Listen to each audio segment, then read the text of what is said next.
Life for Lyme, a patient, someone who suffers from chronic illness from Lyme. I myself have a similar story to what your children faced. I went into the hospital 15 years ago, thought I had a stroke. They dismissed me without any diagnostics. I went to a personal physician who said that there could be Bell's palsy and let's test you for Lyme. And he came back all excited to me, like it was like lighting 8 candles of Hanukkah the first day. You have all 10 bands, positive. I never saw that before.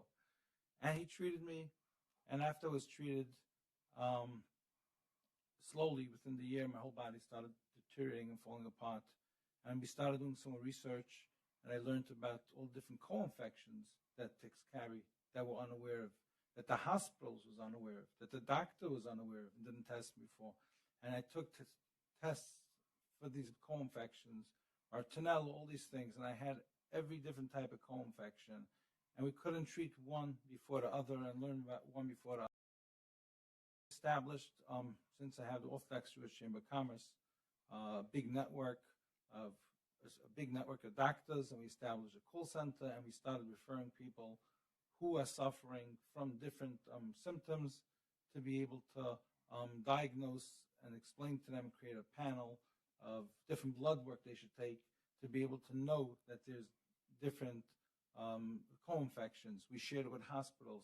I created R&D papers. I met with governors, with the Secretary of Health from different states, and we showed them that this has to be implemented into the hospitals. So first of all, I want to thank you. We're working since last November, Secretary Kennedy discussing about creating this initiative, and you're true for your word. Dr. Oz, we met by the inauguration, the presidents, and we spoke about the initiative that me and the Secretary was working about, and you embraced it right away. And a special shout out to Chris Smith, who's the oldest senior congressman who tirelessly effort working together with us on this and many other things. And it's frustration. I remember Chris telling me, CDC walked into my office and said we failed in Lyme. And I just want to finish with a takeaway of prevention, because I'm not a doctor, but we do have the biggest referral department, and we saved tons of, over 30,000 people we serviced already. Prevention, number one, is that immediately, I suggest within 30 days, to have the CDC guidelines updated with co-infections that exist and with those symptoms that exist to be distributed to all hospitals and doctors. Because regardless, until we come to a solution, at least let them know to test for what symptoms, because they're oblivious to they're letting people out without proper diagnostics, what they get sicker and sicker from. Number two is awareness campaigns. What we do, Life for Lyme. I do billboards, spend tens of thousands of dollars a year, papers, awareness, flyers all over the place. We focus on hospitals, doctors, and we focus on the public. If you have these symptoms, suicidal symptoms, if you have fatigue, if you have brain fog, if you have all these different symptoms, get tested for not just for Lyme, but for all the different co-infections. And we share that, and we print out all the co-infections awareness. So there's two elements, and the doctors and the hospitals have to be educated, and the patients have to know what to look out for. That's going to save lives. You at least know that people will be able to tap into what's doing. And the third thing is insurances. Insurances, it's killing families. We deal daily with families, breadwinners, who are suffering from Lyme disease. Now it mimics all different diseases.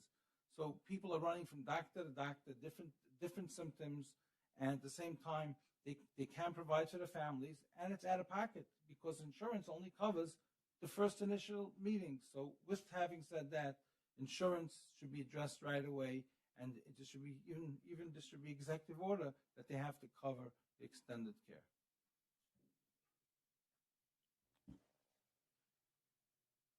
My name is Stephen Phillips. Thank you very much for inviting me to speak today. Good afternoon. I'm a physician, researcher, and author. In 1996, I opened my medical practice, and from day one, we focused on chronic illness. And the The goal was to identify and diagnose properly chronic infections that are known to cause a wide range of chronic and autoimmune illness, things like Lyme and others. And that's what we've done. And my practice has been exceptionally effective at getting patients off of disability and back to full lives. And these results have been replicated over several decades, over more than 25,000 patients. My research areas have been fairly broad. I started out with microbiology and immunology work, went into innovative ways for direct detection tests, which are desperately needed. And my most recent research area has been in drug development, where I've worked with people at Stanford to formulate a new drug candidate, and it's been the final throes of testing at Tulane University. And I'm really privileged to serve on the scientific advisory board for the Bay Area Lyme Foundation, which has funded $40 million of research that's been some of the best in the field. It's the most patient-centric, most innovative, and really the most impactful.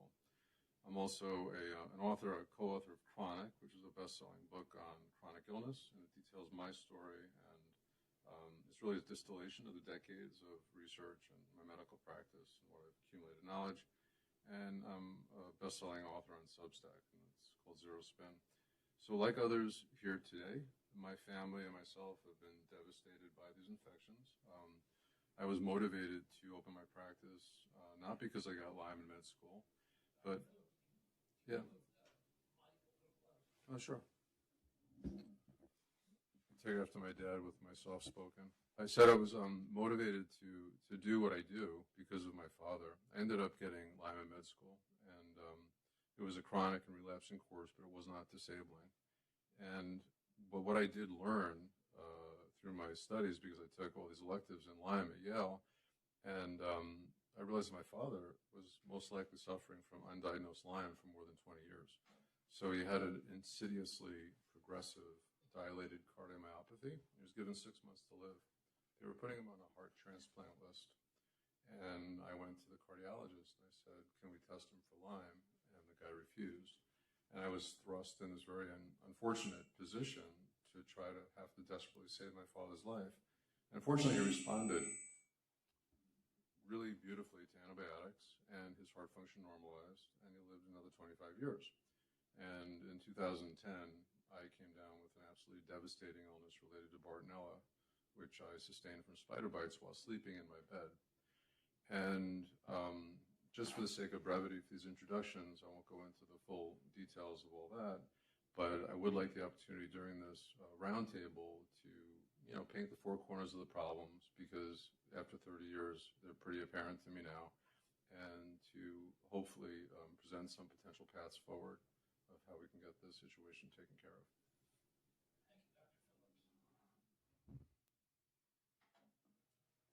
Hello, my name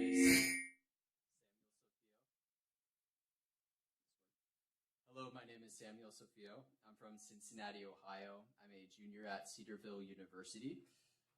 Secretary Kennedy, thank you for the honor of being at this table, and thank you all for caring about those afflicted with Lyme disease. My story reflects many across this nation. In 2020, I became chronically ill. My parents, who watched me sprint across the soccer fields, now watched as I struggled to go on walks. I'm so sorry.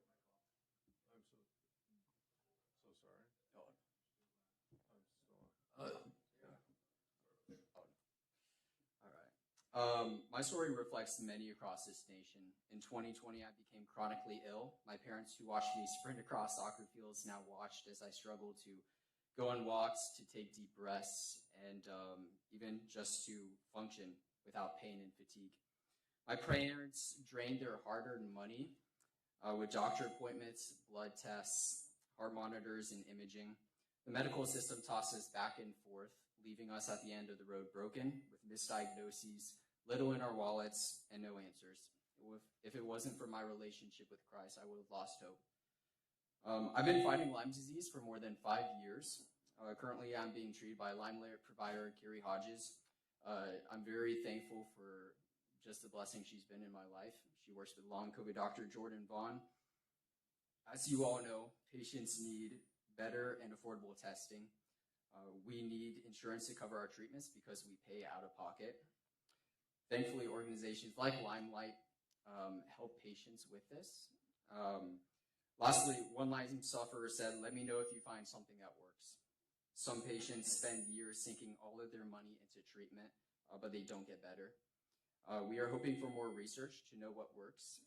Secretary Kennedy, I know that you understand the impact of Lyme disease, and I want to say thank you and thank you all. I know that you all are fighting for us and are dedicated to gold standard care. Thank you.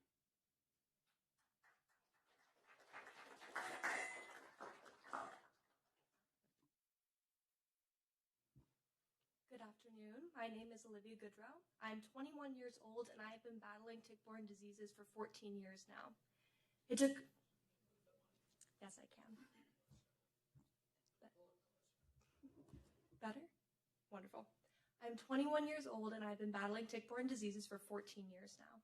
It took 51 doctors and 18 months for me to just be diagnosed with Lyme disease.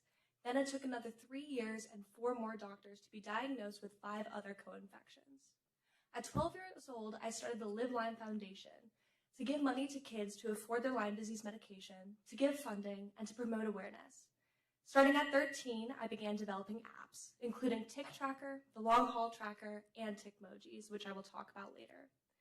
Through Live Lyme, I've hosted 6 scientific international summits that have had participants from over 50 different countries. I've also written my memoir, But She Looks Fine, From Illness to Activism, which details how I turned Lyme disease into Lyme-Aid. Lastly, I am a junior at UCLA, and I am working with renowned scientists on rapid diagnostics for tick-borne diseases. Secretary Kennedy, thank you so much for inviting me here today, and thank you all here for the incredible work that you do, and I look forward to making history.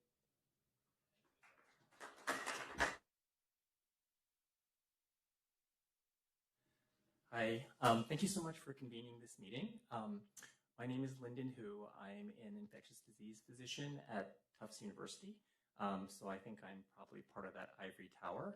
But I will be the first to admit that we have not, in the 25 years I've been doing basic science, patient treatment, and clinical science, been able to come up with satisfactory answers for patients and cures.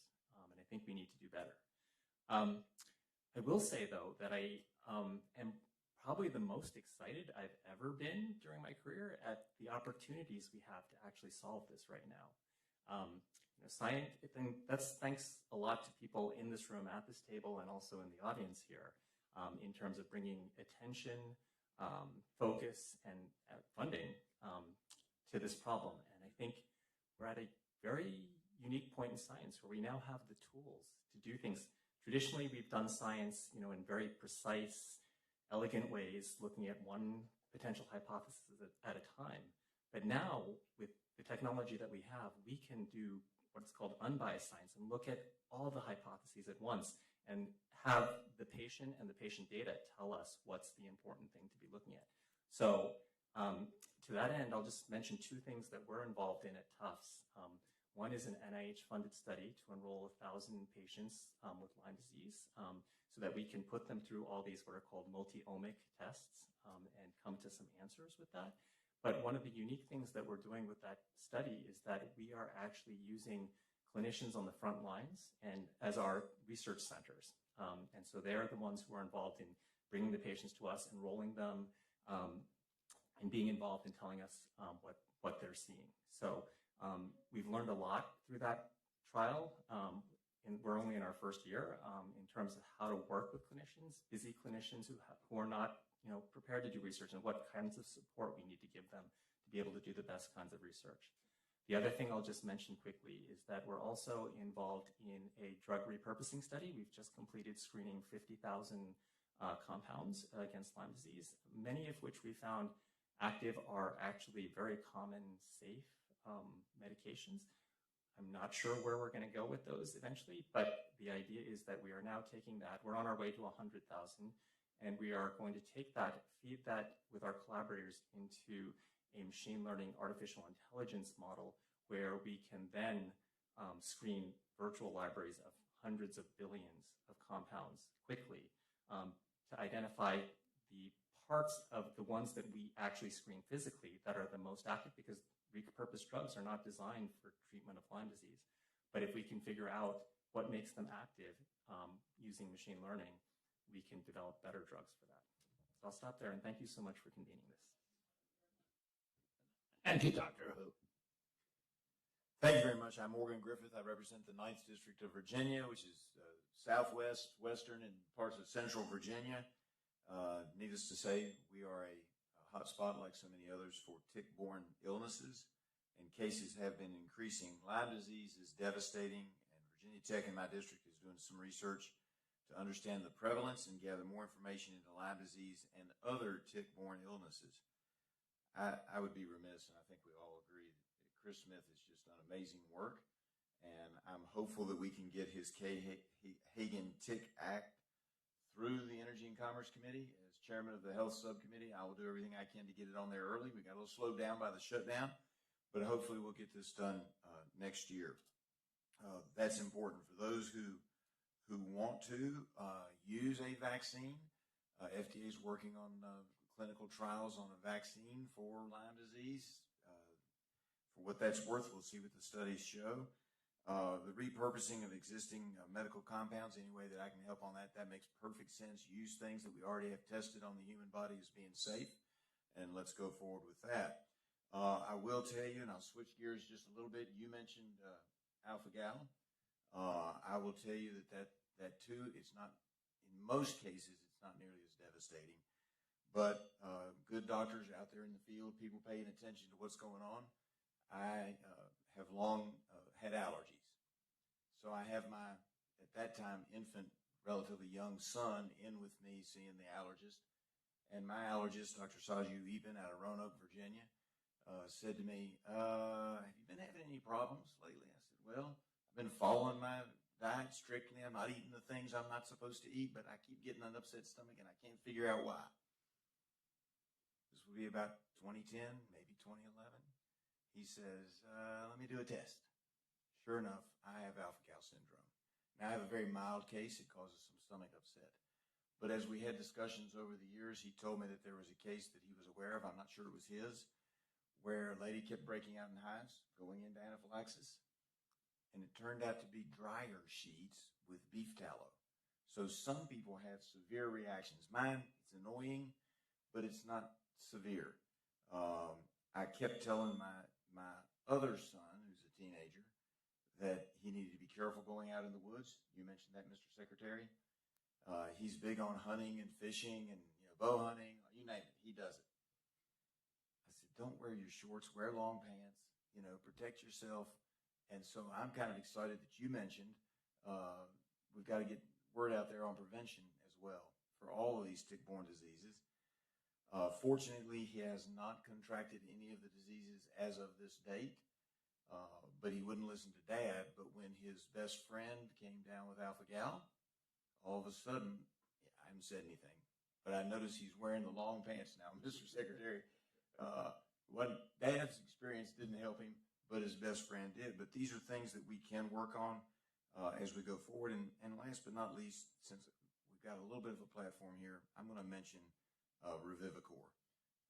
I'm kind of excited, and I'm going to, the poor dog can't wag his own tail. I'm going to wag my tail a little bit on this one. I have no interest in Revivicor for those who worry about it. I don't own any stock. It's a company that does medicinal stuff. It does organs. In order to transplant organs from pigs and cows, they had to take out the alpha-gal protein genetically from those animals. And I suggested to them in early 2020 that they look into having their product that they originally designed, the genetic work in my district, and look to the FDA to see if they could get it approved for food. In late 2020, they got it approved. There's an alpha-gal safe pig product out there, but no major supplier has picked up the license on it. But it's out there for those people who suffer from that. So that's a minor one.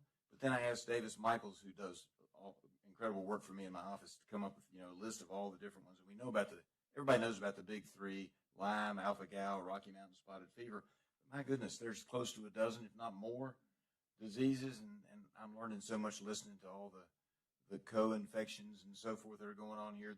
That's why this hearing or meeting today is so important, Mr. Secretary. Thank you so much. And as chairman of the Health Subcommittee of Energy and Commerce, I'll do whatever I can to help move these things along, not just Chris Smith's bill, which he's been the champion on for years and years, but anything else that we can do to improve situations on lots of diseases. But today we'll focus on tick-borne illnesses. And thank you so much for doing this. And I yield. Thank you, Chairman.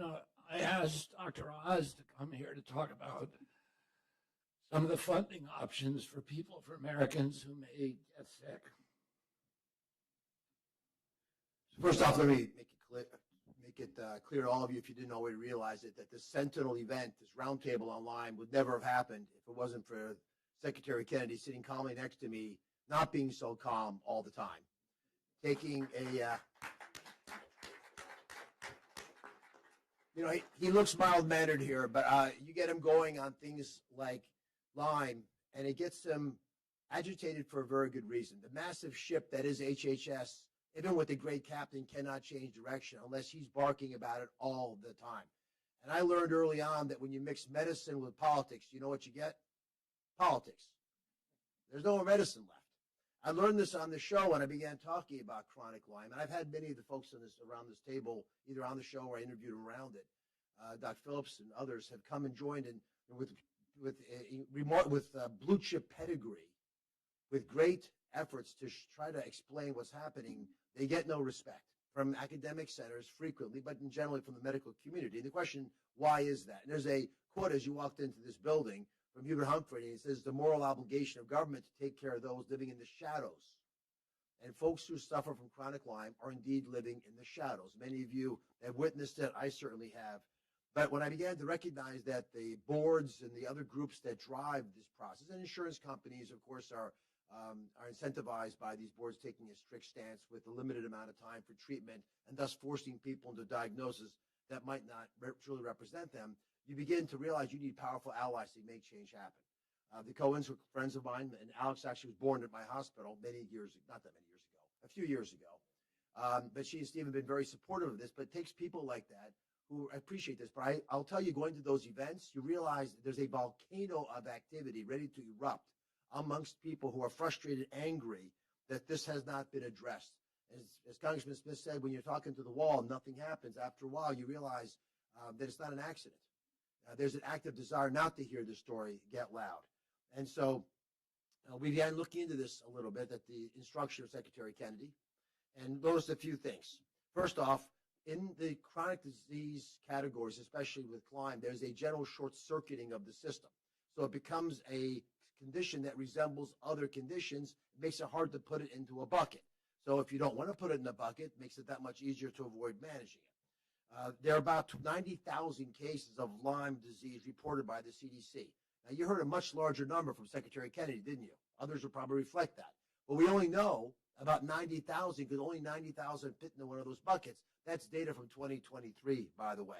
It is still the most common tick-borne disease in North America, but it's not nearly what it truly represents in the impact it has, including economic impact on our country when college students can't show up in class, get educated, go to school, and become contributing members of society, which is one of the values of investing in healthcare.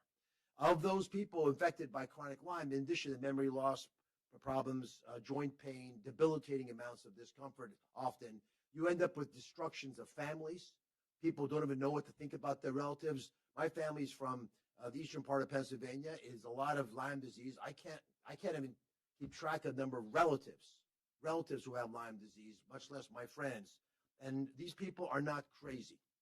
We talk about it in many different contexts, but that's how they're labeled. So Secretary Kennedy asked us to address funding issues. He asked me to run the Centers for Medicare and Medicaid Services. And the question is, will we pay for Lyme disease? So Medicare, which covers 68 million Americans, 90% over the age of 65, but chronic disease categories are often treated as well. It turns out, have a long list of ailments that they treat. And Secretary Kennedy, I brought you this list, but it includes things you might expect on a list like this. Alzheimer's disease, asthma, atrial fibrillation, autism is on this disease for treatment, some chronic ailments like cardiovascular disease and cancer when they're in that category. But it turns out that we can cover chronic Lyme disease. It's actually already covered, and we've updated our website to make it clear that chronic Lyme disease is in present because it's a disease that is, and I'll read these words to you because I want you to understand, because this is what the statute's on the website right now.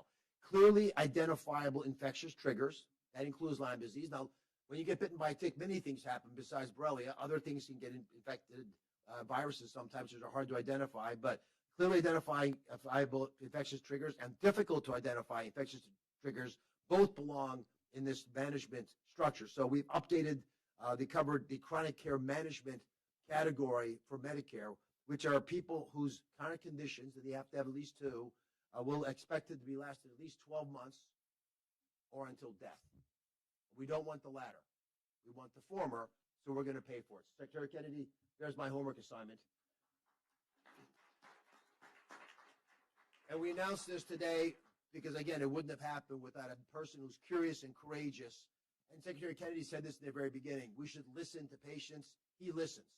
He listened to all of you, and he wants us in the medical community to listen harder as well. With this Medicare guidance, and because the Lyme is quantified as an infectious associated chronic disease, I think we can make America healthy again by making it easier to be healthy in America, by getting serious about the management of this terrible problem. Bless you for hosting this. Thank you very much, Dr. Oz. One of the reasons we wanted to host this meeting, as I make clear, is to announce to the world that the gaslighting of Lyme patients is over. And we now... Lyme, incidentally, Lyme and COVID are the numbers 6 and 7, respectively, chronic disease in this country after diabetes, obesity, cardiac disease. So the burden is enormous. And the economic costs have not been quantified anywhere, but as Dr. Oz said, there are all kinds of collateral costs when people can't work, when families are destroyed. And I've seen the pressure that it puts on families when you have a child who's chronically ill, who has brain fog year after year. I think my son has seen more than 51 doctors. And that's what happens. That is the story. That is the odyssey of American kids who are motivated to find a cure, to find a remedy, and who are relentless. They're going to see doctor after doctor. And I'd like to do something in the short time that we have left, and I wish I could spend 2 or 3 hours with this panel. We have another panel coming up on innovation, but I'd like each of you maybe to go around and talk about the most exciting innovations that you're seeing right now that might give hope to people, to patients who have Lyme disease around this country. And maybe I could start with Dr. Hu. I think we're seeing an explosion in new diagnostics that are coming through. And as you mentioned, I think diagnostics are the start of all of this until we have a diagnostic that allows us to clearly separate out patients. Because I think the general, and is it okay if I do some non-scientific justified speculation? But I think many people think that Lyme disease is probably not just one disease, that people get there through different pathways, that there are different things that go on. And until we have tests that separate people into the different subgroups of Lyme disease, we won't be able to really test the treatments that are appropriate and going to work on them. And when we lump people together and test a treatment, it's not going to work in some, it's going to work in some, but it washes out, so you can't tell if anything's working. So I think the new coming diagnostics are terrific. I think there's a lot of new coming things in prevention so that we can prevent some of the people from suffering the ways the people at this table have. So I think those are really exciting in terms of some of the new preventative things that are coming down the pipeline that are kind of innovative and not been tried before. So, things in terms of our group is working on narrow spectrum antibiotics that can be taken for long periods of time to prevent disease, but could also be used to try longer term therapy, because all of our tests for chronic Lyme disease have been done with pretty short term antibiotics, like a couple of months. So if we had something safe that we could use for longer periods of time, we could really test these hypotheses and see if they work. So those are some of the exciting things that I see coming down, and one of the reasons I'm really excited about this point in time for all of us.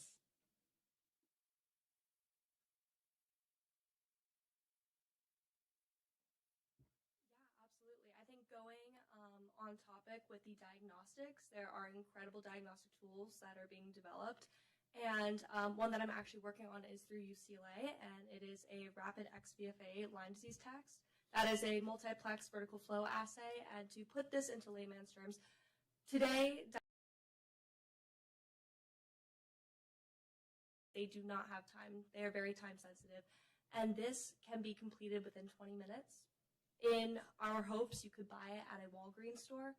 And I believe that this is a rapid test for tick-borne diseases that could really help people all over the world, especially in rural areas where they might not have access to clinics. Additionally, LymeSeq is also working on a multiplex immunoassay, which has AI learning as well, and it has a 94% sensitivity rate, which means that it is extremely capable of detecting tick-borne diseases and Lyme disease. So I think that a lot of universities and a lot of groups are creating incredible diagnostic tools, and I think what we can do is really just fast-track these innovations, because once we get a diagnostic tool that can accurately detect tick-borne diseases, Lyme disease included, then that allows a lot more capabilities for getting proper treatments, medications, insurance companies to cover these things. So those are some of the innovations that are out there.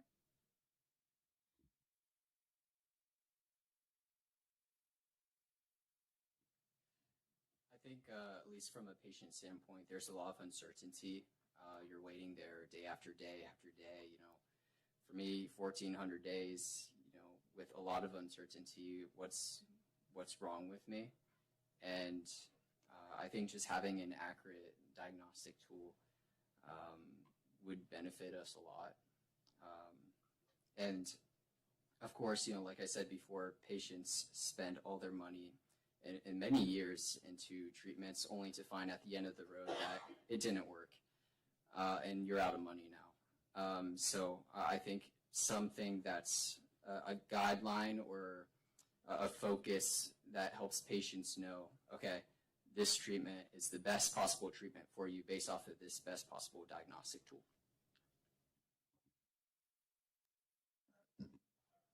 Dr. Phillips. Yes, thank you. So I would hate to be a wet blanket on everyone's optimistic parade here, but to make better antibodies, we desperately need them because the current antibody testing on their best days is kind of abysmal. They miss more cases than they diagnose. However, on day 21 of doxycycline, those antibody tests, even when positive, fail to be useful. We really need direct detection tests. You know, Lyme bacteria have been extremely difficult to culture from infected hosts after a period of time. If you inject Lyme bacteria into a dog, you let the dog get sick for a couple of months, you know the dog is sick, the dog has Lyme, you did not treat the dog, you can't isolate Lyme bacteria from the blood of the dog. It's very difficult. Despite that difficulty, these organisms have been obtained alive from not only animals, multiple species, when they cut them up after therapy, they have been found in human tissues around the world. We know that the pathogen persists, and yet we don't have a good direct detection test on the market. We can't even kill Lyme bacteria in the test tube with the several antibiotics that are recommended by the Infectious Disease Society of America as the purported curative treatments for Lyme. The situation, if you explain this to Joe the plumber, they would say, what is wrong with this field? It is so messed up. How can this paradigm have persisted for so long? This is an easy to diagnose and easy to treat illness when the facts speak otherwise, and they have done so for decades. And when it comes to Bartonella, Bartonella is a beast. It's incredibly antimicrobial resistant. There's only one class of antibiotics that actively kills and effectively kills Bartonella, and that is aminoglycosides. And they are hamstrung by horrible pharmacokinetics. They don't get inside cells. Bartonella is an intracellular infection. They don't pass the blood-brain barrier. Bartonella does. They are horribly toxic. People can only be on them for a couple of weeks before developing, you know, ear toxicity and kidney toxicity. So when I say, you know, what's exciting going forward, I can tell you that I do think that in the next couple of years, there'll be the opportunity for AI-designed drugs and small peptides. I know that there's good research going on at Duke with a subset of screening, like high-throughput screening for small molecule, finding that's, funded by the Cones and also originally by Barry Lyme Foundation. So that's optimistic there. But the other thing I wanted to mention is that a couple of people have said that Lyme can mimic this disease and mimic that disease and what have you. And when I opened the doors, one of the first things I noticed that people were coming in with diagnoses of fibromyalgia and rheumatoid arthritis and lupus and multiple sclerosis and ME/CFS, and patients were getting better from these various conditions. So if it mimics a condition 100%, and Lyme and these other infections are known to be able to mimic these other conditions, then by definition, it's causing these conditions. This is a broader issue than people, I think, realize. This is not just about Lyme in the way that people think of as Lyme, but I think that these other conditions, like there are over a dozen studies, randomized controlled trials on rheumatoid arthritis showing that antibiotics work and placebo doesn't. The critics of these studies will say, well, some antibiotics have anti-inflammatory effects. That's why they work. No, they've also done the studies in antibiotics that are completely devoid of anti-inflammatory effects. There are multiple open-label trials on multiple sclerosis showing that antibiotics help multiple sclerosis patients when standard MS therapies have failed. And I can tell you from my personal experience over 30 years, I've gotten quite a number of patients with these conditions to get better after standard therapies have failed. So that's the only thing I would like to add to the commentary. Pardon me, Goofy, we have just as a heads up, we have about 10 minutes or so, so we'll need to keep the remarks short. Okay. Secretary Kennedy, I just want to acknowledge on the surface that you are the innovation. Recognizing Lyme disease today, what you've done made history. Without your recognition, all these solutions, doctors, and many doctors deny Lyme disease is a myth. Today, what you've done, put it out publicly, is the innovation. And Dr. Oz, for you incorporating Medicare to cover extended care is innovation, because this is the surface before we go down to all these solutions. And I want to applaud you for that. And I just want to ask you, how do we get other insurances to mandate them to follow in your direction? Private insurers will often cover Medicare decisions, and there's obviously a desire to treat chronic illness, but Dr. Phillips is really addressing the problem. If you don't know what you're paying for and you don't think it really works that well, you're not that incentivized to treat it because you don't get the benefit of a patient getting better. I actually did not realize that glycosides were the only way of getting to an intracellular organism, but that is mission critical, because we argue about 21 weeks of IV this or that, but if the patient's still sick afterwards, and you go to any of the Lyme events, you'll see a large number of patients who claim that they've been through every treatment possible: hyperthermia treatment, hyperbaric treatment. In surgery, there's an adage that if you have more than one operation to treat a disease, you don't have a good operation. Because if you had a perfect operation, you wouldn't need two. There's probably 25 Lyme treatments, which means none of them are really that effective, as much as we'd like. If you cobble them together, perhaps you can get the results, and anything's better than nothing. But the insurance companies need a bit more confidence that we have better approaches. That leads back to awareness. Thank you. Some of the exciting aspects that I've seen, in my practice and also listening to all of you speak is, the possibility of having better diagnostics and research, money going into research that is going to help legitimize this, disease, this diagnosis. The aspect of that will impact me and therefore impact my patients is lifting the barriers to the clinicians. I think the biggest problem that I saw when I worked in internal medicine is I was given 15 minutes to talk to a patient, and that's not enough time to take care of anything, really. I started working with Lyme patients, and I was afforded the ability to spend an hour, if not longer, with these patients, and that is critical because this is a disease that affects every system of the body, and you have to systematically go through those systems to support the body so that it's in the best condition possible to treat. I, in my practice, have approaches from both Eastern and Western medication or medicine to help holistically treat the patient, which I think is incredibly important. I also feel that, there's a lot of limitations on utilization of long-term antibiotics. We, at my practice, use pulsed antibiotics in hopes of reducing resistance as well as giving the body time to detox and not create further issues down the road in regards to gastrointestinal problems. But I think the innovations that will occur, hopefully from this roundtable and future roundtables, will allow me to do my job that much better. So thank you. Thank you. I'll be brief. Two things. One, tissue analysis. Oftentimes in patients, Lyme disease is not flowing through the blood, but that's the only place that we typically test. And so a lot of research done by Dr. Amy Peral in the audience is looking at tissue reservoirs to seeing how the pathogens may be harboring there, that we can understand the etiology as well as a potential diagnostic tool. And then second, I think just for everyone here as well in the audience, we've been talking a lot about long Lyme, chronic Lyme, and jumping into the deep end. If you need a good summary, I would recommend the award-winning documentary, The Quiet Epidemic. Goes through a lot of the history of Lyme and all the difficulty of patients, some of the innovations. So I think that'll be a really great place for folks to start. Thank you. Mr. Chairman, Mr. Secretary, thank you so much again. Duvie, thank you for your great work in Lakewood and around that area, which is in my district. And Morgan, we now have a chairman of the Health Committee who is totally committed to Lyme disease. In the past, when our bill would come before that subcommittee, it was killed each and every year. The gentleman from my own state of New Jersey, Frank Pallone, he was chairman. I lobbied him, asked him, appealed to him, and he would not bring up the bill. And the mainstay of that bill was the Blue Ribbon Commission, the task force, to finally look at all of these in a very dispassionate way. Having your leadership, Mr.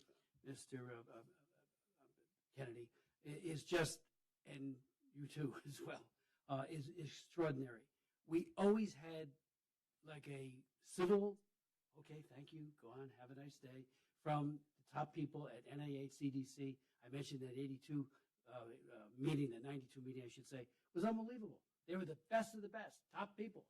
And they basically said, no, thank you. There's the door. Chronic Lyme does not exist. There needs to be something to be done with the Infectious Disease Society of America. They lobbied aggressively against our bill. And when last time we got the bill passed on looking into what we may have weaponized the ticks, the big story in the Washington Post mocking the heck out of me for offering that. And I asked the reporter, have you read Bitten? Have you looked at any of this stuff? No. And yet they carried the story like we have a tinfoil hat on our head. I was very incensed at that because who gets hurt? All of those people, Megan Bradshaw's here. Megan told her story recently. She should be on television talking about not only her courage, but her overcoming spirit. And she is just one amazing former patient. She still deals with, obviously, these issues.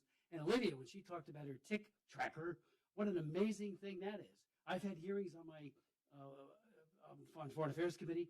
I've had hearings on how this is global. You know what the pushback was on that, Mr. Secretary? Oh, if you're in Canada, you probably have visited the United States at some point. And I had a senator there tell me that that's what he was told by officials there. I think that's changing, but this is a global issue that needs to be treated as such. Again, can't thank you two great leaders enough. Morgan, thank you. Well, thank you very much, Chairman. And I want to thank all the panelists for being here. I want to thank my partner and friend, Dr. Oz, for joining me, Ken Callahan, and stay tuned. We'll be back in about 20 minutes with the next panel. Thank you all very much. And thank you, the audience, for coming.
welcome back, everybody. This morning or earlier this afternoon, we had a panel of physicians and patients, and we focused on those issues. This afternoon, this session, we're going to focus on innovators. And I want to thank all of the panelists for being here. I'm very excited to hear some of what you're going to tell us about what is on the horizon. And I want to start by introducing Senator Suzanne Collins from Maine, who's had a long, long history of leadership on Lyme disease. And she was one of my inspirations for getting this panel up and going. So I want to start out by allowing you to introduce the group. Thank you. Well, first, Mr. Secretary, let me thank you for shining a spotlight on this disease and convening this round table and inviting so many people who care so deeply about being here. It's also wonderful to see one of my constituents, Dr. Honey, who is part of this effort as well. We've talked many years ago, and it's wonderful to see her today. The state of Maine had a record number of diagnosed Lyme cases in 2024. It was 3,218. And I mentioned the word diagnosed cases because the actual number of cases is undoubtedly much higher. The projections are that this year's total will be even greater. We know that early and accurate diagnosis can reduce costs and improve prognosis. The problem, however, is that there are still few effective diagnostics on the market. The Lyme Innovation Accelerator, or Lyme-X, is an essential tool to help identify and develop next-generation diagnostics. So I commend HHS for its commitment to re-energizing Lyme-X, accelerating the research on tick-borne illnesses. I also want to salute the Stephen and Alexandra Cohen Foundation, the largest public-private partnership to combat tick-borne disease, because they augment the federal efforts and accelerate the discovery of diagnostic tools, testing, and implementation. The fiscal year 26 Senate version that funds the Department of Health and Human Services maintains $5 million in funding for the Lyme-X program. Funding will be used for exciting new developments in Lyme disease diagnostics and treatment. It is also very important that the Kay Hagan Tick Act, which I first introduced in 2019, be reauthorized. She was a colleague of mine who sadly died of a tick-borne illness. Currently leading the Kay Hagan Tick Reauthorization Act with me is Senator Tina Smith. The bill has 22 bipartisan co-sponsors. It passed out of the Health Committee by a vote of 20 to 1. Unfortunately, it's being held up by one senator. I'm still working on him. But the original Kay Hagan Tick Act, which President Trump signed into law in 2019, has led to some measurable successes. It had three components. First, it required HHS to develop a national public health strategy to prevent and control vector-borne diseases. It identified 4 outcomes to help guide public health activities toward measurable and meaningful impact. And one of these outcomes, eliminating deaths from Rocky Mountain spotted fever, has been achieved. The national strategy also calls for the number of laboratory-confirmed Lyme disease cases to be reduced by 25% by the year 2035. It's important to set that kind of goal. The Tick Act also reauthorized regional centers of excellence in vector-borne diseases. And taken together, these centers have supported more than 225 vector-borne disease prevention and control research projects and contributed to the scientific evidence base with more than 600 publications. It's also trained healthcare professionals, and I think that that is really important. Finally, the TIC Act funds CDC grants to state and local departments. That was $19 million across 65 jurisdictions. Thanks to the TIC Act, the number of jurisdictions able to report tick surveillance data increased from only six health departments in 2019 to 44 in 2025. It's very important that this bill be reauthorized so we can continue our work. I do want to mention with a bit of pride some work that the state of Maine is doing, and then I will conclude, I promise. First of all, the University of Maine has a tick lab. It is so important because we have so many people who work in the woods each day.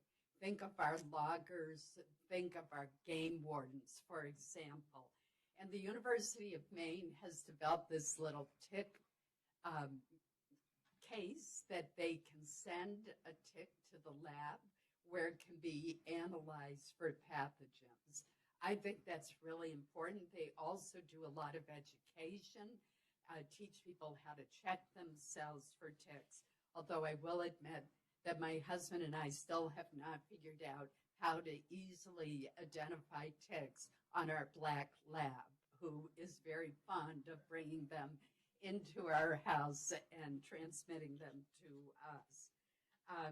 Just to give you an idea, the tick lab at the University of Maine tested nearly 5,000 ticks from all 16 of Maine's counties and 398 towns. So it has been extremely effective.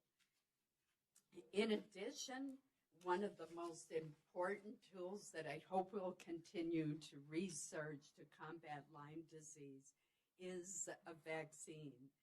We did have a Lyme disease vaccine on the market in the early 2000s, but it was pulled. As Lyme disease cases have skyrocketed, I think that this is something that we need to continue to investigate with clinical trials that are currently underway at Maine Medical Center's Institute for Research. So I look forward to continuing to work with the HHS, and again, I'm grateful to the Secretary for inviting me to participate today. Thank you. Thank you very much, Senator Collins. Senator Collins has to leave, has a heart out. Thank you. She has a heart out at 4:10, so we're going to have to let her go. I'm going to turn this over now to my deputy. Introduce the panelists. Thank you very much, Mr. Secretary, and I'd like to echo the thanks for Senator Collins for her longtime leadership on this issue, which has had tremendous value and given a lot of momentum and encouragement to many of the other people in this room. All Americans deserve to be healthy and happy and prosperous, of course, including Americans with Lyme disease.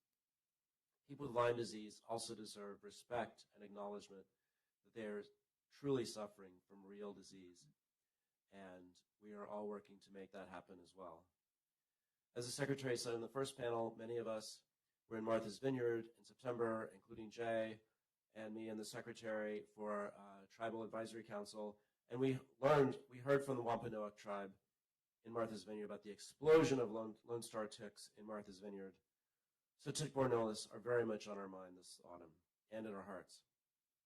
Also in September, in this very room, the three of us and some others issued the MAHA strategy report. All of us at HHS are working hard to fulfill all 120 commitments from that report. One of those directives calls on HHS to use artificial intelligence to reduce the economic burden of chronic disease. And this event shows that we're not waiting for the new year to act. I would now like to ask our distinguished panelists to introduce themselves with name and title and what you're doing to work on Lyme disease. And we'll start on my far left with Dr. Bransfield.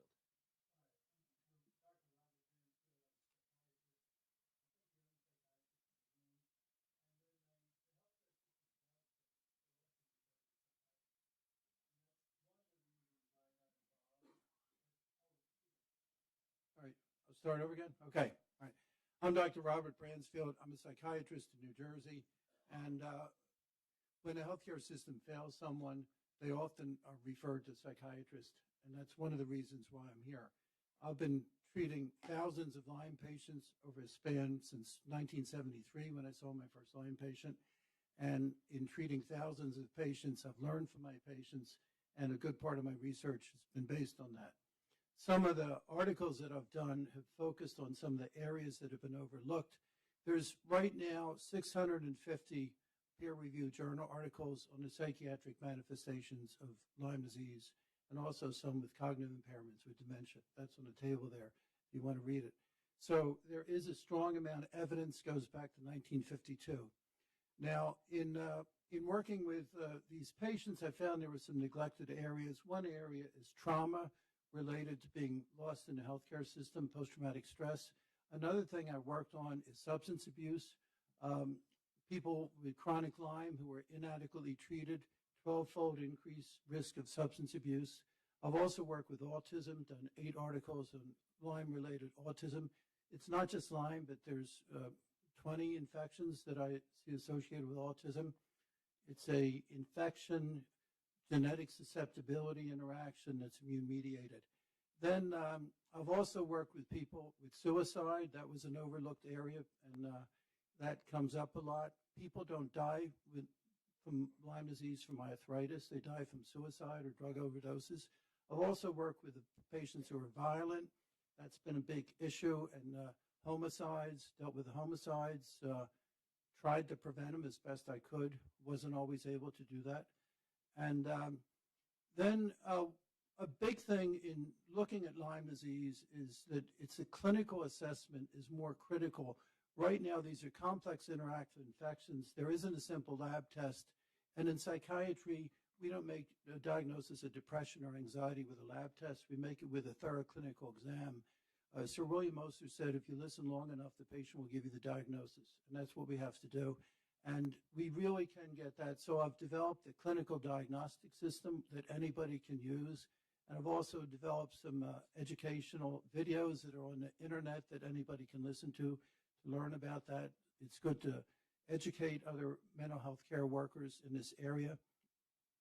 Now, my recent journal articles, one was looking at the entire connection between infectious disease and mental illness, and that was one article. Another article, which I did with the Lyme Biobank out of the Bay Area Lyme. In that case, we had a patient who was on my waiting list, and he was a case where he was inadequately diagnosed, inadequately treated, and then he went on to chronic disease, and he got lost in the system, couldn't get help, turned towards substance use. That made things worse, became psychotic, killed his best friend, then killed himself. And then we did an autopsy. We found evidence of persistent infection in his brain and body that helped explain why he acted in the way he did. Another article that I did is looking at this interaction of with COVID. My concern was that it contributed towards greater violence in the world, and I looked at proving that, how that occurred. But it also looked at the model of the role of infectious disease and violence on a regional and global level. And if you look at the map, where there's more infectious disease load, there's more violence. And you see that in different conflict zones. In higher equatorial areas and higher altitude and higher latitude areas, there's less vector-borne disease and less violence. Particularly in equatorial areas where there's compromised environments, you see more violence. So a lot of it is a ecosystem problem where we have to look at the whole pattern of how that ecosystem evolves, the pathogens, the vectors, and how the disease evolves. And I think that's very critical. That's not exactly Lyme disease, but it's related. But my work looking at the infection with these patients brought me to that. And I think we have to also look at the fact that this is not just an American problem, it's a global problem. And other countries follow the lead of American healthcare, but they also follow our mistakes. And that's been a big problem. I've seen it with in going to other countries and talking with people there. It's a problem in Australia and Poland, in Eastern Europe and France, where they have this very restrictive criteria. And I think if we can be more clear in broadening out the definition of Lyme disease, it won't just help here, but it would help in other parts of the world, and I think it would help with global stability as well. So it's very difficult dealing with this, but I think we can make some progress. But I think we have to look at diagnostics, not just as blood work, but we have to do it clinical diagnostic systems where there can be screening. You can do rapid screening, and then you do more detailed screening. The most detailed screening I do takes 2 hours to do, and I look at 280 different symptoms, but you don't start out that way. You start out more with a screener, and then you expand from there. And I think that's, we have to help people today. In my past week, I had 2 people that were homicidal, 2 that were suicidal, 1 that was psychotic with an autoimmune encephalitis. We have to help these people today. We can't wait till these things evolve. There's a great urgency. So on behalf of my patients, and one other thing I get involved with is the legal, the legal aspect of Lyme disease on various levels. That's a significant thing that comes up a lot. And on behalf of my colleagues with ILADS, I also organize people. I organize other psychiatrists and other doctors. I've done that since the 90s. And my colleagues are here from ILADS, and that's an organization where we help to promote and educate. And we also have to develop these biobanks, like the Bay Area Biobank, where there's 28 Lyme disease brains. It helps us with a lot of these studies. The gold standard is really with autopsy and tissue studies, and that's where we really are going to move forward and truly understand this. And I thank you very much and on behalf of my colleagues and my patients and myself for bringing attention to this critical issue. Thank you so much, Dr. Bransfield. Dr. Patterson. Yes, I'm Bruce Patterson. I'm a viral pathologist.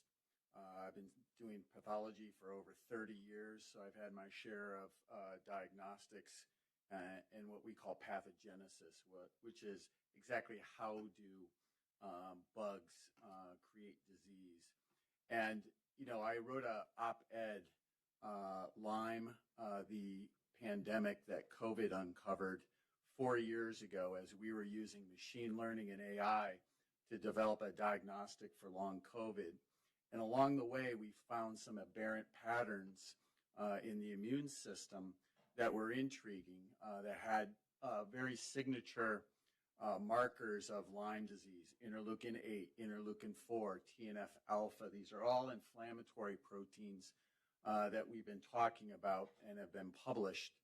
And we finally developed an algorithm-based system to diagnose long COVID and distinguish it from chronic Lyme, because as a clinician seeing thousands of patients, they all come in and say, oh, I have fatigue, I have brain fog, I have exercise intolerance, I must have long COVID. Well, 4 years ago when we were first going through those iterations, a lot of these patients ended up having Lyme.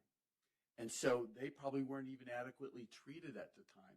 And I still think that is a huge issue right now with clinical trials starting with long COVID, clinical trials hopefully in Lyme. We're about to submit one in January, is proper stratification of patients in these clinical trials.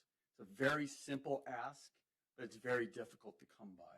When people use the term diagnostics, diagnostics is a very, very broad term. There's diagnostics that say yes or no, you have something. There's diagnostics that say how much of something do you have. There's diagnostics that say you have this versus you have that. Or most importantly, in the Lyme context, the need for a diagnostic to say, is the bug active? Is it actively replicating, or is there evidence of past infection? And I'll add a third condition that we just discovered, that much like in long COVID, there's retention of the pathogen's protein in white blood cells called monocytes that are nothing more than fragments of protein and nucleic acids. We just found the same thing in Lyme. In other words, we found that there were fragments of Borrelia protein in monocytes, and we show that those white blood cells are pro-inflammatory. They're producing all the inflammatory proteins that cause these extensive symptoms: brain fog, fatigue, joint and muscle pain, etc. We all know what those symptoms are. But the fact remains that there may not even be a replicating bug to treat with an antibiotic in certain cases. And that could be another potential mechanism for chronic Lyme that we have to look at. It may not be all about antibiotics, but immune modulation. We've been using one in particular called Maraviroc, which reprograms these white blood cells away from a pro-inflammatory phenotype. These cells also are able to migrate through the blood-brain barrier and cause neuroinflammation. So we have to think of this differently as organism, disease, treat the organism, the disease goes away. What I tend to approach Lyme as doing is treating the bug and treating the chronic inflammation that results from the bug. And that could be due to mere fragments of the bacteria in some cases, but it may be the bug in other cases, and we need to be able to distinguish that. So thank you for your time, Secretary Kennedy. I think by looking at long COVID and Lyme, we've identified from some of the reports that I've seen that these are in the top 7 of chronic diseases in the United States impacting our population and again, the population worldwide. And these are also ones that haven't been adequately addressed from a funding level. So thank you, and I appreciate being here. Thank you, Dr. Patterson. Dr. Tal? I'm Mickey Tull. I'm an engineer. I'm an immunoengineer, and I've been working on infectious disease immunology for the last 20 years. And the reason that chronic Lyme is an invisible illness is because we don't have the test to measure it. People are often still told that they're fine while their bodies are breaking down. And I think one of the real tragedies is that we wait for their bodies to break down to really try to step in and help. And so some of the big innovations that we need are, we have to be able to measure what's happening, and we have to be able to measure it to see what trajectory are you on. Is your illness on track to recover, or is your illness on track towards catastrophic breakdown of your body? So at MIT, we're rooted in engineering. And rather than looking at this as a mysterious syndrome, we're looking at this as a set of problems, solvable problems. And so I lead a clinical study at MIT. It's actually MIT's largest clinical study. It's called the MIT Maestro. And I've left a handout on the back table, as well as I've given each of you guys to show you some of these features that we can measure. And we are running thousands of tests. We have over 1 million data points per participant. We've looked now we're looking at hundreds of people who have long COVID or chronic Lyme or acute Lyme and trying to see if they are on track to recover or not, comparing them to recovered controls. These diseases are complex, and clinicians can't exactly ask their patients, is your connective tissue damaged? Is your connective tissue recovering? Is your blood-brain barrier integrity compromised?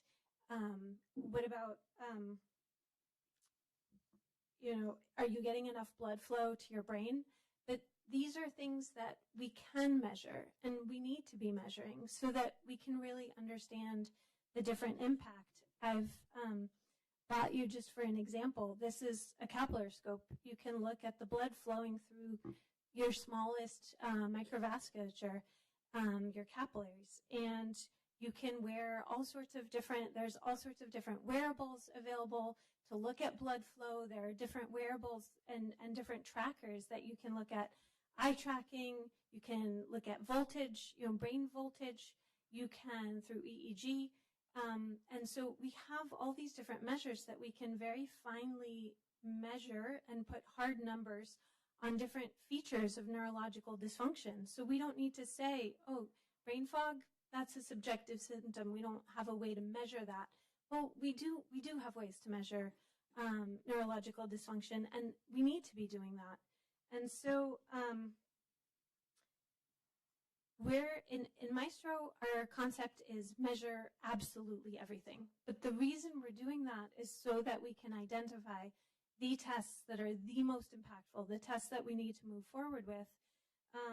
And while we're not done yet, I do want to tell you that I think, at the very least, measuring blood flow, measuring, eye tracking and neurological dysfunction, those are really critical and important, and could really help us see, what is on track. And the other thing that I want to mention is one of the other things that we're doing is, instead of asking the immune system a yes or no question, have you ever seen this bug before, yes or no?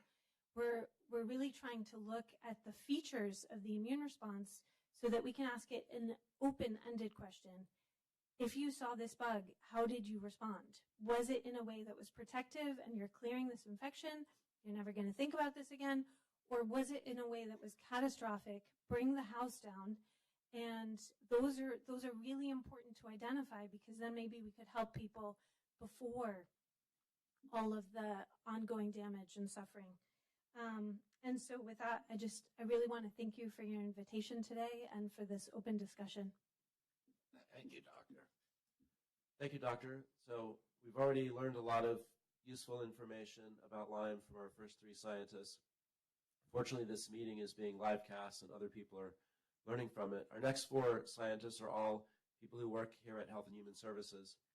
And before I turn it over to Dr. Jackson, I just want to go ahead and announce that because we have so much information today, we've launched a special dedicated page on the HHS website that is going to be a hub for news and data and policy around Lyme.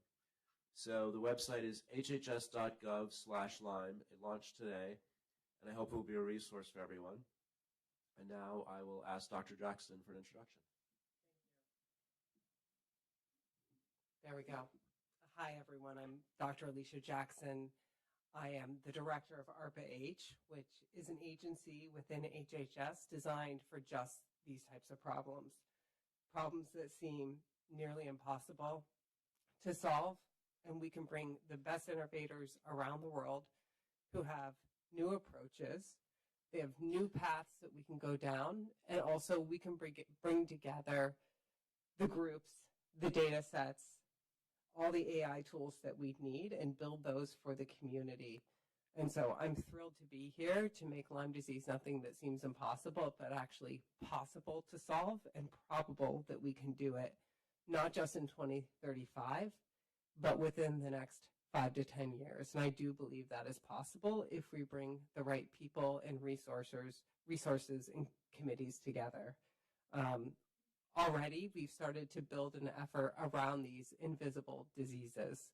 And while it sounds quite simple, it's actually quite complex, which is to take not only all the clinical trial data that's being produced around Lyme, but also each individual patient's record, the depth of that record, the clinical notes, and bring them all together in one place so that we can study them as a whole, make them available to researchers so we can understand what are the common patterns that we're seeing here, what's working, what's not working, why do some people recover when others do not, and get the kind of insights that we need. And we're building this for the community, because if we can build that foundation for the community, we can allow a bunch of folks to come on top of it and find those insights, ask the questions that need to be asked, and that will speed up the community as a whole. The second big area of innovation that we're quite interested in is around immunology and immune reset. And we're really looking to the community on this, which is, what are those new ideas that you have? What are the big ideas that haven't been tried before, or maybe go against dogma, that we can put resources and funding in to actually go and make a dent here? I'm happy to talk more with all the folks here. I'm so happy that all of you have come here to share your experiences, what you're digging into, what you're funding as well, so that we can partner and make a difference. Thank you so much, Alicia. Next, we have our Distinguished Director of NIH, Jay. Hi, I'm Dr. Jay Bhattacharya. I'm the Director of the NIH. Thank you, Jim.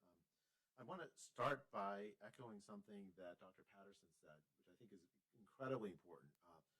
The way forward on Lyme, on ME/CFS, on long COVID, so many other of these conditions that for the very longest time, patients have been gaslit to say, well, it's not real.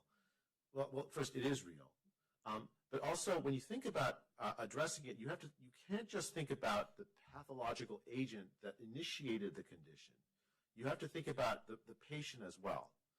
It's the interaction between the patient and the pathological agent that is at the heart of making progress on each of these conditions.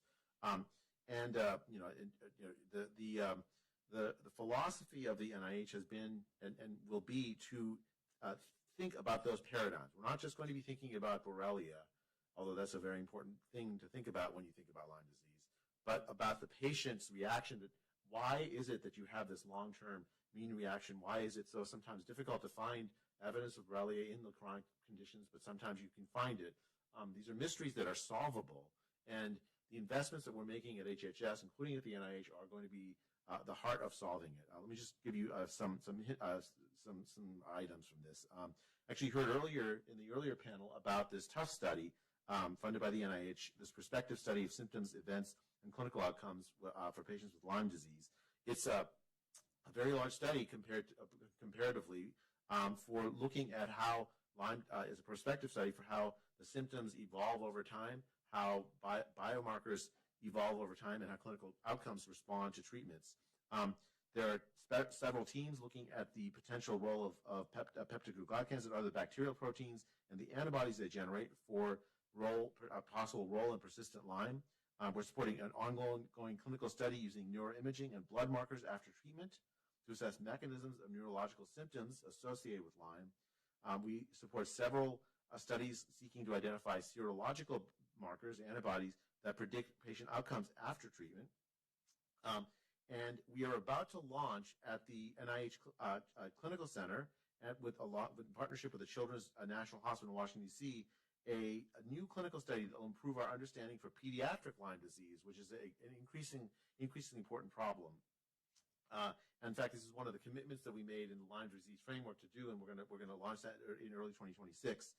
The NIH has multiple ongoing initiatives and studies on long COVID, ME/CFS, and other infection-associated chronic illnesses that may have similar underlying mechanisms, and studying these conditions together, finding what's in common and what's different, will help make advances in all of them. Again, Dr. Patterson, I think this is one of the things you're thinking along the same lines. While there's investments we made in identifying new antibiotics that potentially could have a longer, better effects, as well as potentially protective monoclonal antibodies that can be used as a treatment strategy, evaluated in the usual rigorous NIH way. I've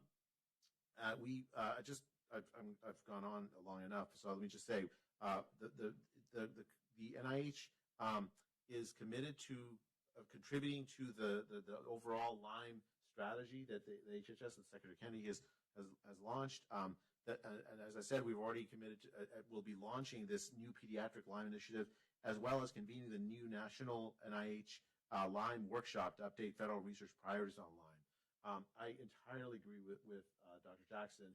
We are the idea that Lyme is a intractable condition, patients are just making things up. Those days are long gone. Those are long gone. At HHS, we are absolutely committed to making sure we do the gold standard science to address your condition, and with the advances we're seeing, there's a real potential in a few short years that we'll have much better early predictive biomarkers, much better treatments, and real cures, maybe even then ways to prevent it that we don't currently have, but we're headed in that direction. Thank you so much, Jay. Next, we have Dr. Herodopoulos. Well, good afternoon, everyone, and thank you, Secretary Kennedy, for your initiative on this very important issue that affects so many Americans. I'm the Chief of Staff of the Office of the Surgeon General, and I am a family medicine physician, practiced in Florida for 2 decades. I have diagnosed and treated patients with Lyme disease, so I do bring some real-world experience to the Office of the Surgeon General. Part of what we do is want to communicate with the Americans. How do we live healthier? How do we have disease prevention and harm reduction? So in this space, we are going to be very active in educating the public on preventing, as well as awareness to clinicians on how to diagnose. Secretary Kennedy, you gave us our marching orders earlier this year, and Dr. Honey and I put together a briefing for you with your subject matter experts within the department. And one of those takeaways, you said, I would want a live stream roundtable so patients and innovators and researchers and clinicians are seen and heard. And this is what we've executed today with your leadership, sir, and so many people around the world are cheering for you today because of this. So what I could tell you is that, I don't know if you remember, I put poppy seeds on the table for you because I said these are the size of the nymphs. And people don't understand it's not just the adult tick that spreads the Borrelia bacteria. It could be the nymphs too, and those are the size of a freckle.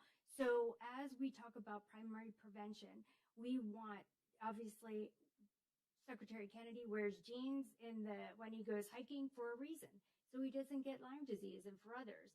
And so we want to cover up. We want to make sure that we are not getting it in the first place, but taking it off.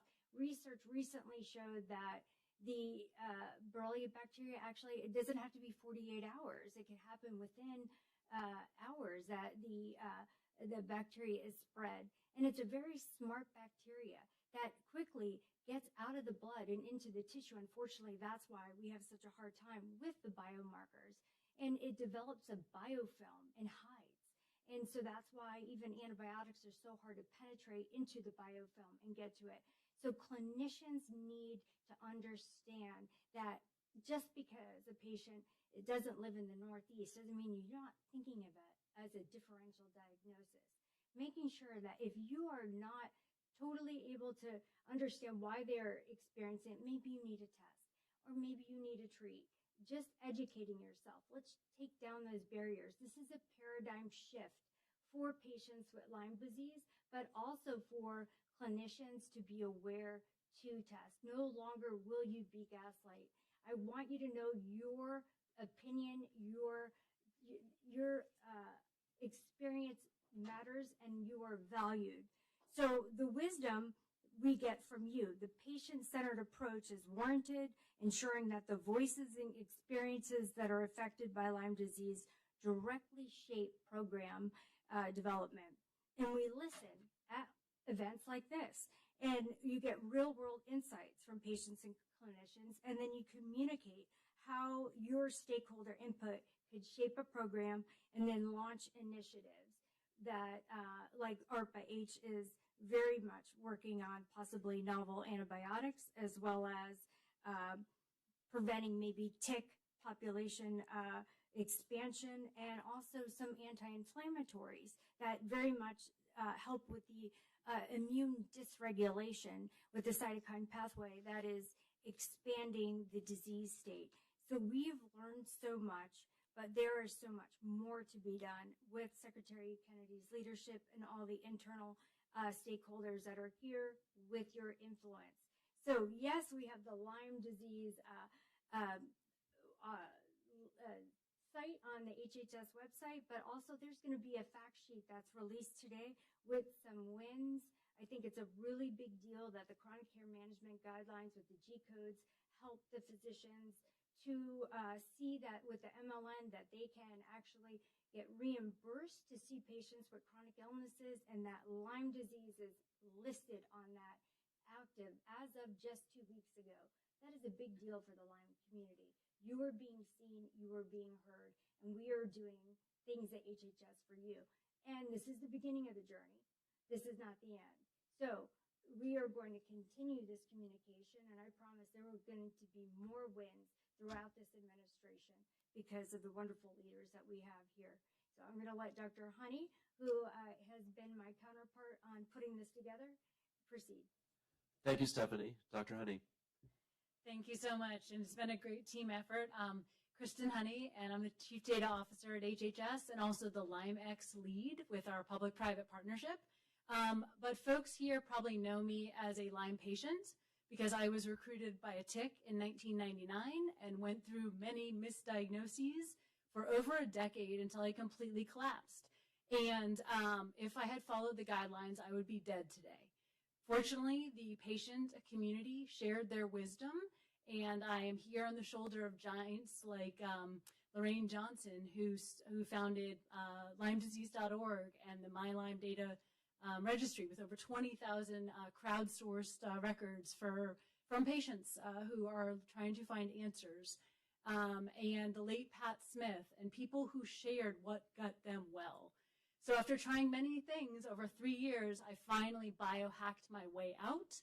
But, you know, no one should have to be the FDA of their own body and take such extreme risks. So we need a new approach that puts the patient at the center and that is truly precision health, because there is no average American, and what works for me may not work for you.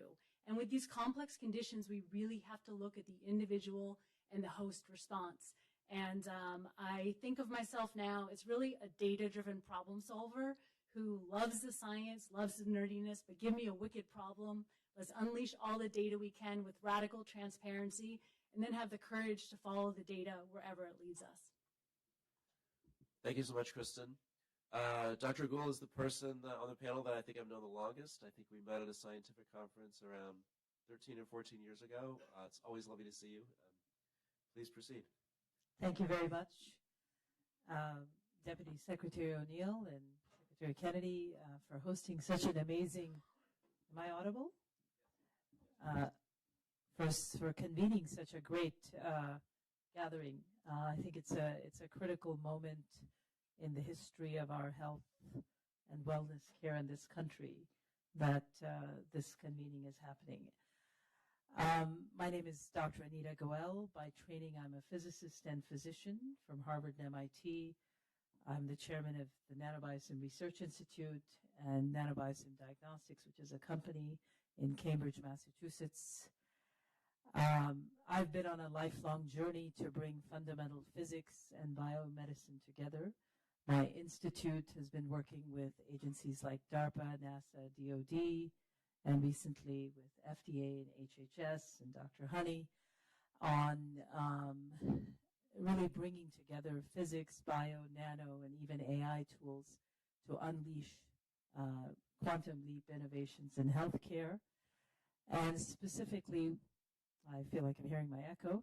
Specifically, we've built a vertically integrated tech stack that enables real-time, high-resolution data collection and diagnostics in a decentralized way. So the idea is that you could diagnose with high resolution. So my initial background is building nanobiophysics-based detection systems, next-generation diagnostics at the single molecule level.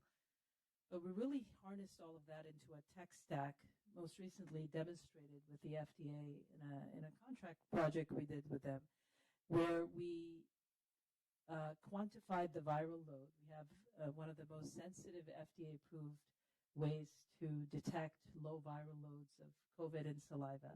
And we quantified the viral load of these patients. So we ran a decentralized clinical trial. And we focused on collecting multimodal data.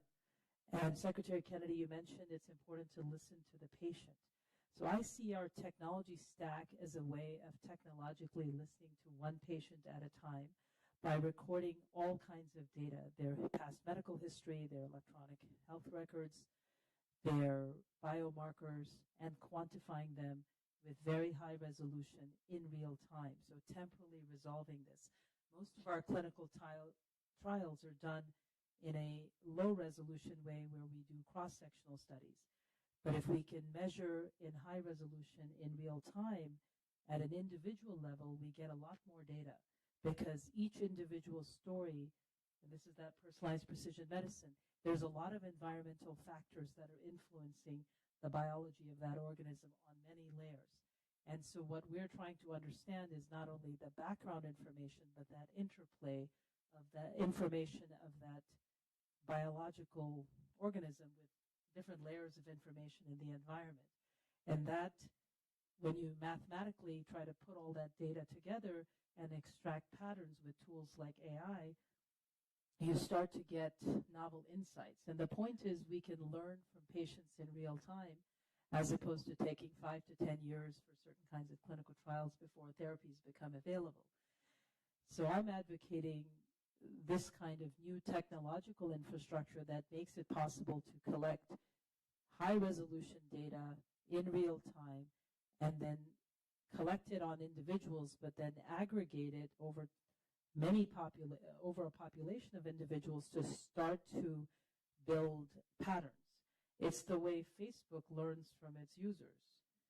That's how we can advance our tech infrastructure to learn from every patient, except use it for the benefit of advancing therapies faster, getting them to the bedside faster, being smarter in our triage of patients, earlier detection of patients, value-based care, delivering better care at a cheaper cost, because we can allocate our $4 trillion of annual spending budget more efficiently if we understand not just the detection and the quantification of the disease, but how that fits into a bigger pattern of how all these parameters fit together. And so I think what I would advocate is that we're at a pivotal moment right now where with your leadership, we can make major investments into really bringing the convergence of things like physics, nano, bio, and AI together to unleash a quantum leap in our capabilities in terms of not only diagnosis, but this enables, in my view, a platform to accelerate novel therapies for many kinds of diseases, including chronic diseases. For example, we need to understand the interplay of infection and inflammation. And this is true in Lyme disease as well as long COVID and many other diseases. Or even if you look at other chronic diseases of inflammation.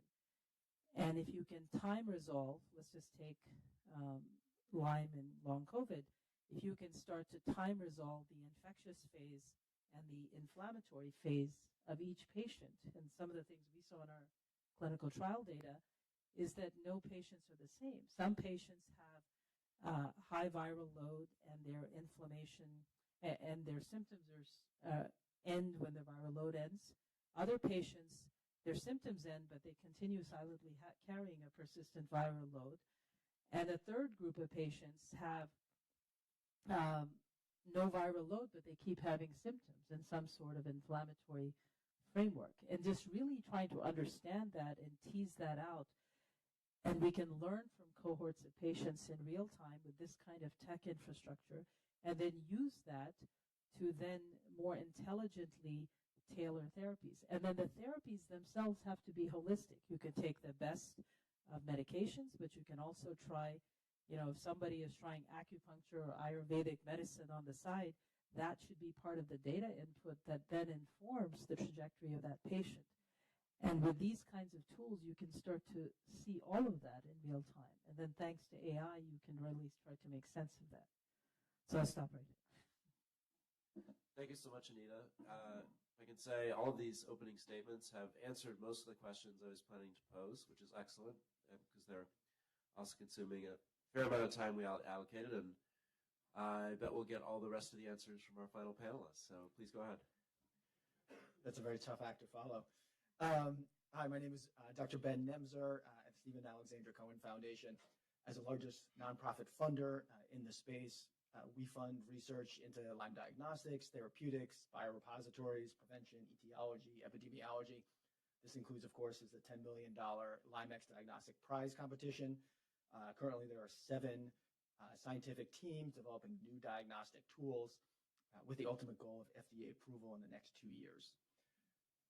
Over the last 40 years, unfortunately, as we've heard so much about today, the status quo has failed long Lyme patients. There's no consensus diagnostics for long Lyme, no consensus treatments, no consensus on etiology, and of course, the patients and their families suffer tremendously. So our portfolio is geared towards innovative ideas to break through that deadlock. We often attract innovative researchers who have grown frustrated with NIH's peer review process. While NIH peer review process has some strengths to slowly, incrementally progress a research field, the primary weakness is valuing new and innovative theories or approaches. While innovative ideas may be financially risky, the slow incremental approach can take decades. A whole generation of patients suffer, and the current taxpayer gets no benefit. Our foundation is positioned as a counterbalance to this grant-making status quo by leaning into innovations. Of course, some projects are higher risk and higher work because it's what we feel is the best for Lyme patients and their families in the short and long term. Thank you. Thank you to all the panelists. I have a question that comes from my own anecdotal experience. In this panel, the last panel, there were several references to co-infections with other rickettsial tick-borne diseases and other diseases that compounds the complexity of diagnostics and of treatment.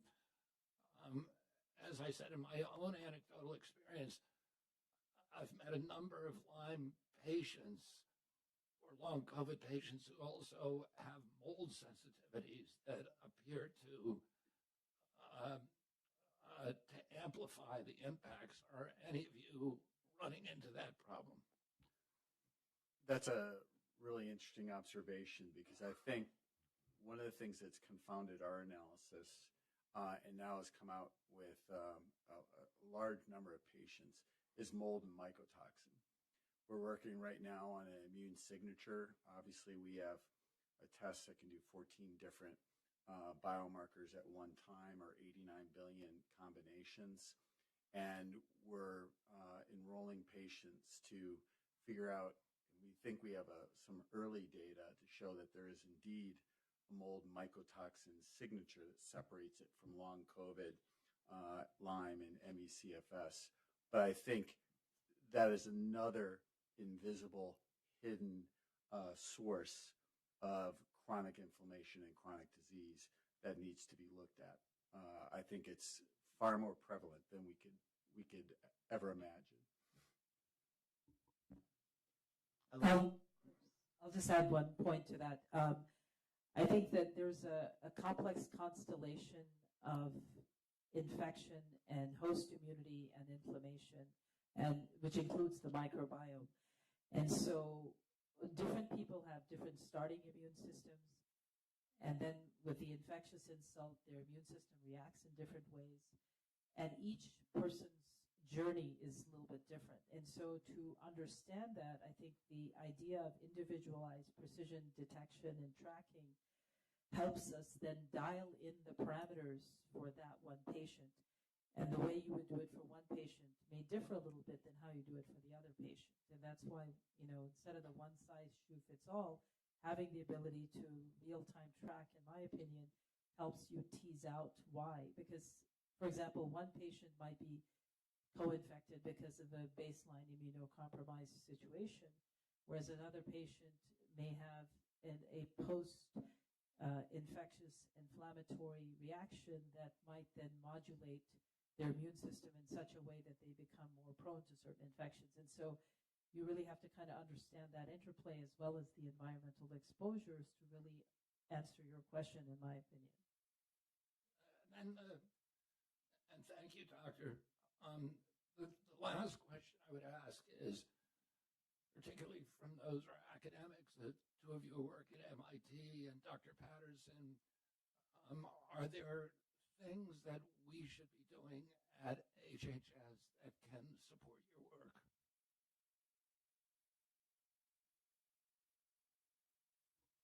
I think that's such an important question, because I think at the end of the day, on our parts, it's always bandwidth and funding.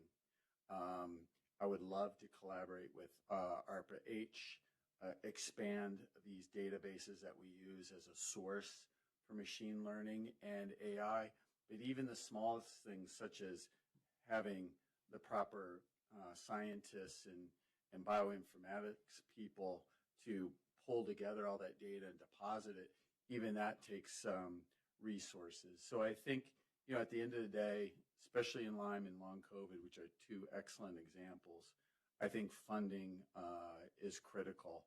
But the other critical thing is what we're doing here right here today.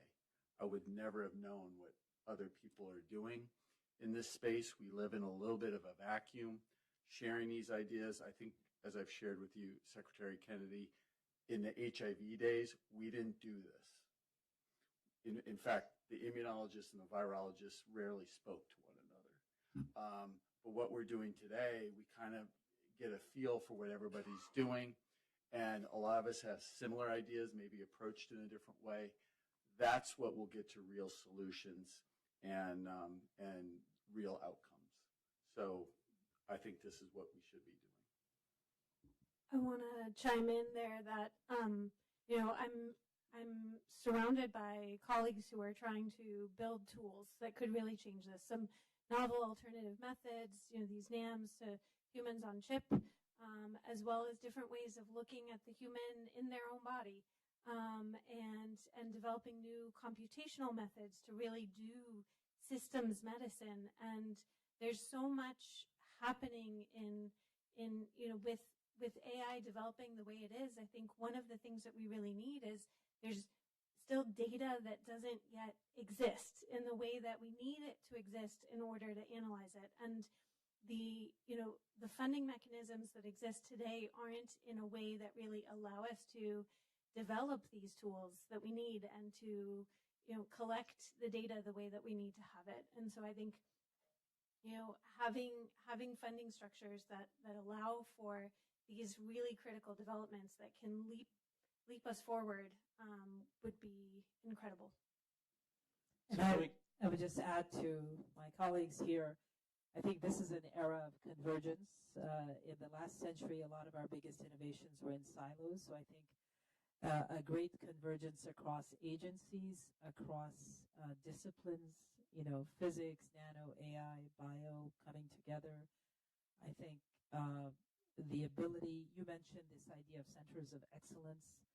I think those would be great places to set up where we could set up tech infrastructure to listen to patients at scale by recording, like almost having a place where we could record high resolution data on a certain set of volunteer patients in exchange for however we set it up. And that becomes, because our AI is only as good as the data we use to train it. So if we can get high resolution data, we can build next generation algorithms to really start to predict where things are going to go. And so I think leveraging some of your vision of setting up these centers, which can be places where we envision the future of medicine and healthcare with the latest convergence of tools to get information, but also where we can try new therapies and accelerate by recording and quantifying the response to the therapy. So it's all data driven. We can accelerate how new therapies, including suppressed therapies, get to market, and how we can think more holistically about health and wellness and even aging and chronic disease reversal. Thank you very much. That's exactly what we're envisioning with these centers for excellence. I'm glad to hear you validate that. I'm just curious, Dr. Gull and Dr. Tal, do you actually treat patients? Full-time research. So then how do you get your data?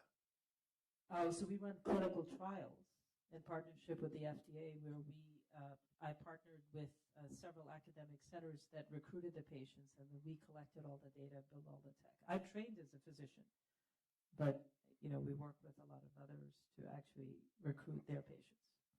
I'm surprised you aren't working with Dr. Patterson because he's got a lot of patients. Well, now that we've met. I've actually sat in front of some 12, 13,000. So it's interesting that you say that, but it's also interesting we've actually sat in front of them and heard their story. It makes you even more committed to find answers because it's gut-wrenching sometimes. So there's been a lot of mentions of data, and using data more efficiently is one of our priorities here at HHS. So we have around the department access to a lot of data sets, each of which has a very different structure. So CDC has disease surveillance data, FDA has clinical trial data, CMS has payment reimbursement data, NIH has research data, states have a lot of longitudinal health data, other outside partners have electronic health records, and we're using AI to find ways to look for even weak signals across all these differently structured data sets. And that is one of the potential benefits of AI that we're all excited about. And a lot of the HHS people on this panel are working hard on that. Alicia. One thing I wanted to address that goes directly to this point of what we're talking about is we've started launching this model of bringing new tools into ongoing clinical trials so we can broaden what's being measured. I agree with Dr. Tall quite a bit that we are sometimes limited to where the technology has been versus where it's going. And so being able to bring these new, we call it basically diagnostic markers, not necessarily bio, but a lot of other data inputs that we can get to enrich those data sets and seek new insights, I think is quite powerful and a model that we could expand even further. We're applying it with our mental health for veterans clinical trials right now.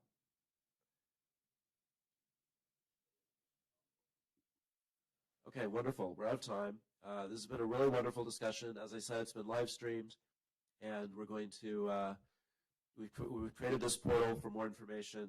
We're very grateful to the Stephen Alexandra Cohen Foundation, which is an amazing LymeX partner, has devoted really significant resources to helping us treat Lyme. Mr. Secretary, do you have any final thoughts? I'm very, very grateful for all of you participating. I hope it's the beginning of a major national effort to solve this problem and to finally give some relief and recognition to these patients who have been invisible for so long. Thank you very much, everyone. If there are ways the department can help, please reach out to us, and please continue to validate patients with Lyme. Thank you so much.